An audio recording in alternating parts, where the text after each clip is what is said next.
One other thing, we're using moral language. We're making moral judgments. And there's a lot of Christians who are being persecuted in China while we speak, yes. Maybe 100 million. And then there's fine, decent Chinese people with Confucian ethics background, Buddhist ethical backgrounds. We need to all lift that moral education and share these. It's not just about economics or war. It's also about the dignity of individual people and sharing that ethical language, training the kids up into that and reflecting on it using human reason, I think will help all of our cause. So before we fix the problem in China, we need to bring God back to America first, right? Yes, we need to. I'm preaching it here. Yeah, yes, exactly. Right. So America should be worshiping God, not money, right, especially CCP's money. Yeah. Right? Amen.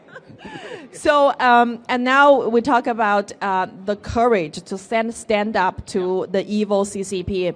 And our leader, Mr. Miles Guo, I mean, he has suffered a great deal. He lost everything to fight this war against the CCP. And now he became the most persecuted Chinese dissident on the U.S. soil. He's not persecuted in this country by Xi Jinping in Beijing, but by Paul Hastings, by O'Malveny and Myers, by Jones Day, by America's top law firm in this country, by lobbyists who have powerful connections with the administration, with Capitol Hill.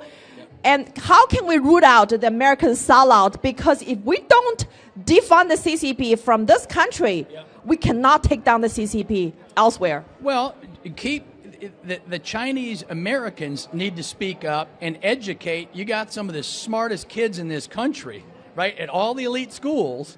And so they're being banned by the elite school because the identity politics. I know. Well, change that. Tell those kids not to listen to Again, it's an American problem, not a Chinese problem. We're brainwashing the Chinese kids, right, when they come here.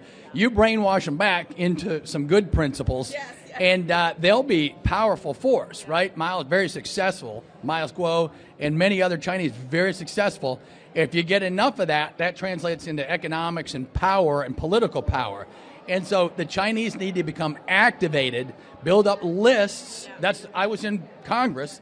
I won. I took out the guy who was going to be the Speaker of the House with no money. Okay. I had $200,000. He had $5 million, and I won because you got people's votes. I got the people, right? And so get the Chinese kids here. They're very sophisticated in technology.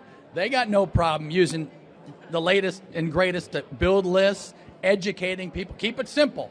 Choose 2 or 3 points you want to hit, and tell the kids to go nuts, right? To be oh, by the way, I always tell all students, and the Chinese students here can do the same thing, start a lobbyist firm in this country, Chinese Americans. A good lobbyist. On the debt for their generation. Some smart, sophisticated tech kids need to just lobby for their own self-interest.